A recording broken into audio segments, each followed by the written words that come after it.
Ini tambahannya. 1 Samuel 28 ayat yang ke-7. Yaitu ketika Raja Saul, wah lagi-lagi Saul ini ya, lagi stres berat, dia cari penasehat. Yang biasa menasehati adalah nabi yang pada saat itu. Siapa itu? Samuel. Tapi Samuel sudah mati. Nah coba, ini sejarahnya ini agak aneh ya. Yang biasa menasehati itu Samuel. Jadi kalau Saul perlu nasihat apa-apa, dia datangnya ke siapa? Ke Samuel. Tapi kalau Samuel udah mati, datangnya kemana? Nah, harusnya meskipun ada Samuel, sebenarnya penasihat utama itu siapa? Tuhan. Untuk menghadirkan arwah Samuel. Maka datanglah Samuel. Nah, di gereja kami dipelajari ada dua kubu teologi. Ya, yang pertama begini. Ya kan Allah kan maha kuasa, pasti dia sanggup lah menghadirkan arwah orang yang sudah mati. Ya benar juga Allah itu maha kuasa, ya kan? Iya. Tapi benar nggak arwah orang mati dihadirkan untuk ditanya? Enggak. Nah, mesti harus dikonekkan ke kebenaran yang berikutnya, ya. Kebenaran berikutnya adalah Lukas pasal 16. Catat Lukas pasal 16. Ayat 13 sampai dengan 31.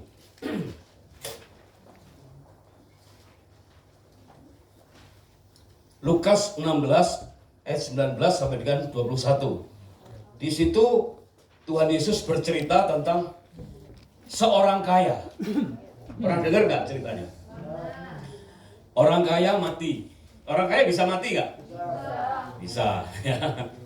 Terus masuk dalam torment, disebutkan itu.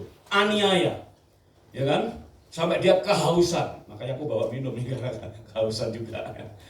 Terus kemudian orang kedua, orang miskin, disebutkan dia Lazarus, mati juga. Tapi dia dipangku oleh Abraham. Kisahnya tahu ya? Ini saya yakin ini aku nih. Kisahnya tahu ya. Orang kaya itu nangis-nangis minta tolong kepada Abraham, ya. Pak Abraham, tolong cucukkan jari Lazarus itu karena aku haus. Kenapa orang kaya minta jarinya Lazarus dicucukkan ke air? Karena waktu itu belum ada gelas aqua.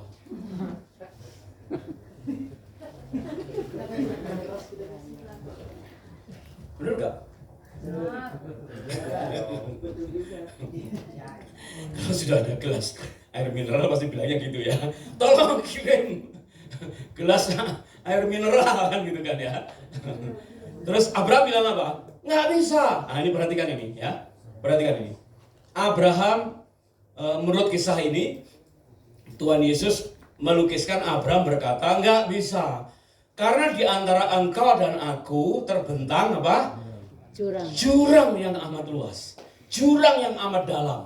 Berarti kesimpulannya apa saudara? Nggak bisa orang mati dan orang yang hidup itu berhubungan. Kontak, ngobrol nggak bisa. Ya, berarti meskipun kita berasumsi Tuhan Maha Kuasa, Dia pasti bisa menghadirkan roh Samuel untuk memberi nasihat kepada Saul.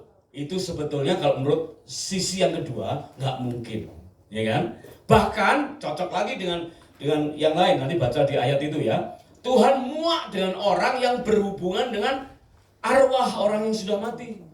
Bahkan orang yang bertanya kepada arwah disebutkan sebagai kekejian.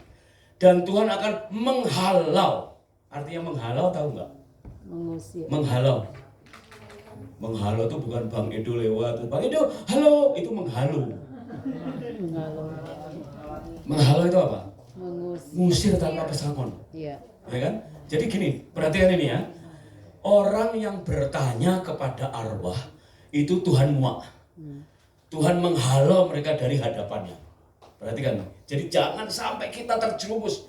Mungkin berupa mainan. Ini kan mainan. Apa itu? Yang tidak diundang tapi minta di. Nah itu dia. Jari langkung, apa lagi itu macam-macam kok. Ya kan? Ini kan permainan. Iya permainan. Tapi itulah yang dikatakan jebakan iblis. Ya. Berupa permainan, berupa hal. Ini kan sepele. Ya. Tapi padahal itu terjerumus kepada spiritisme. Hati-hati. Saya ngalami ini banyak pertanyaan tentang ini ya. Karena keluarga saya banyak yang, iya itu tadi ya. mereka tanya gini, Om, Om kan pendeta ya. Jadi boleh nggak kita itu cengbeng? Tahu nggak cengbeng? Tahu. Cincia, ya kan? Biasanya pada saat cincia kemarin itu loh saudara, ya kan? Cengbeng, waduh saya dapat kiriman babi cin, enak banget saudara. Ya tapi pastikan itu bukan setelah dipersembahkan ke berhala, ya kan? Kan nggak boleh, ya kan? Dimasak untuk keluarga kami, ya itu boleh itu. Kalau saudara pulang dari sini ngirimin juga boleh, ya kan? Boleh nggak orang Kristen cengbeng membersihkan kuburan? Bisa. Boleh nggak? Dengarin, sebatas membersihkan kuburan, no problem. Iya. Tapi bisa nggak kita membersihkan kuburan tapi tidak berkomunikasi dengan arwah yang dikuburkan? Sulit. Apalagi yang dikubur itu kan engkong yang kaya raya, yang warisannya itu kita bisa nikmati. Sekian puluh tahun kita bisa beli mobil, kita bisa investasi, ya kan? Kita bisa main saham, ya. Maka waktu kita membersihkan kuburan dalam hati ini berkata, Kong, kamsia ya Kong, gara-gara engkong aku bisa ini bisa itu. Waktu kita berkata dalam hati itu udah dosa spiritisme. Hati-hati, ya. Kita lagi main-main apa tadi yang pulang minta diantar tadi. Nah, nanti aku gimana setelah pulang dari Proskunio? Waduh, langsung dia jelangkung tangannya kan bikinan kita juga kan? Langsung berhenti ke gambar mobil. Wah pasti dapat mobil. Terus diaminkan lagi. Itu udah masuk ke dosa apa? Spiritisme. Ya. Orang lain nggak tahu, siapapun nggak tahu, tapi dalam hati kita bisa saja jatuh dalam dosa spiritisme. Ketika kita mengandalkan arwah atau berusaha untuk berbicara kepada arwah, bertanya saja kepada arwah, itu kita udah jatuh dalam dosa karena itu merupakan topos celah yang dimanfaatkan oleh kuasa kegelapan. Hati-hati ya, saya nggak bisa jelasin lebih contoh yang lebih detail, tapi mungkin kalian tahu hal-hal apa dalam kehidupan yang lebih luas ya. Katakan spiral sahiji. Spi yang pertama apa? Spiritisme. Yang kedua? Nah ini dia, ilmu ramal ya. Saya saksikan saya pernah jatuh dalam dosa ini.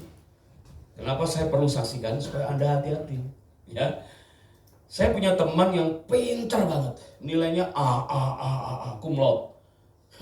Kelak dia di wisuda jadi dokter hewan duluan, kerja duluan, sukses duluan. Tapi saya dengar cerai duluan. Kalau dia nikah lagi, harus segala macam lah.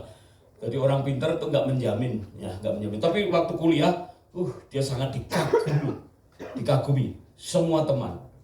Ya, dia bukan hanya pintar secara ilmiah, tapi dia pintar meramal. Salah satunya yang dia bisa itu palmistry, meramal garis tangan.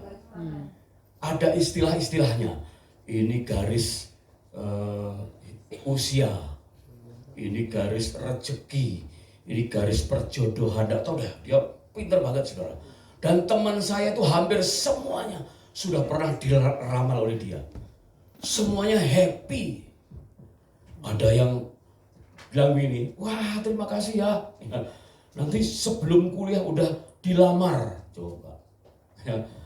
Begitu lulus udah ada perusahaan yang melamar. Loh, mestinya kan kita yang ngelamar kerjaan. Ya kan? Seneng dong.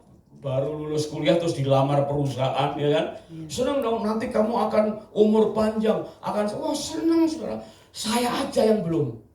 Karena saya tahu ini nggak benar. Ramal melamar itu bagian dari spiral sahiji, okultisme. Jadi saya nggak mau. Ya, saya punya teman nama saya Dwi.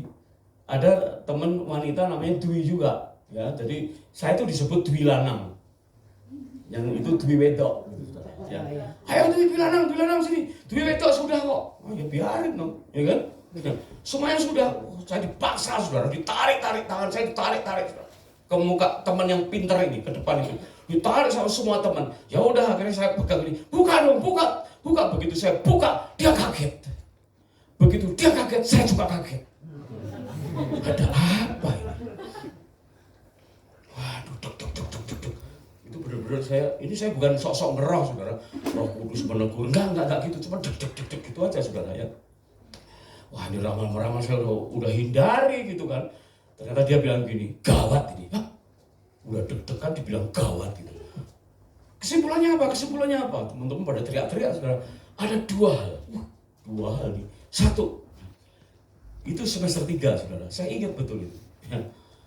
Nanti semester keempat, kalau kamu nggak DO, mati. Aduh, wah kesimpulan jelek semua. Kalau nggak drop out dari sekolah, ya mati. Aduh, bener saya pulang ke kos-kosan saya bertobat, Tuhan ampuni aku Tuhan.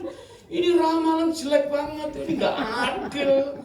Ya, teman-teman happy semua, kok aku ramalan kok aku patahkan Tuhan. Dalam nama Tuhan Yesus ramalan-ramalan dipatahkan. Apalagi itu kan ramalan yang buruk. Saya nggak suka mendengarnya dan saya nggak mau mengaminkannya. Patah dalam nama Tuhan Yesus. Ramalan-ramalan nggak berlaku dalam hidupku. Bener saudara. Saya lulus dengan nilai yang bagus, saya sempat jadi asisten dosen dan saya sempat bekerja sebagai dokter hewan hampir 20 tahun. Berarti ramalan pertama gagal. Sekarang tinggal ramalan kedua. Apa itu? Mati. Kalau nggak DO, mati. Dengerin, sampai hari ini saya belum pernah mati.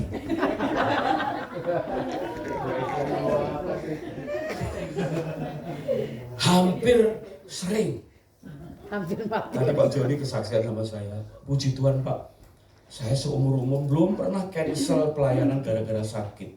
Waduh Pak, kalau saya itu udah sering sakit, dirawat, pelayanan akhirnya sakit. Tapi sekarang kan Pak sehat, puji Tuhan sekarang sehat. Ya itu yang penting disyukuri, membangun iman saya saudara. Ya, jadi yang namanya mati itu belum pernah saya, yakin Pak.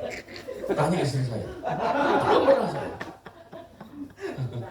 Berarti apa? Ramalan tadi batal. Gugur dalam nama Tuhan Yesus. Ya. Padahal ramalan-ramalan itu banyak sebenarnya, nggak hanya palmistri, ya kan? Bola kristal.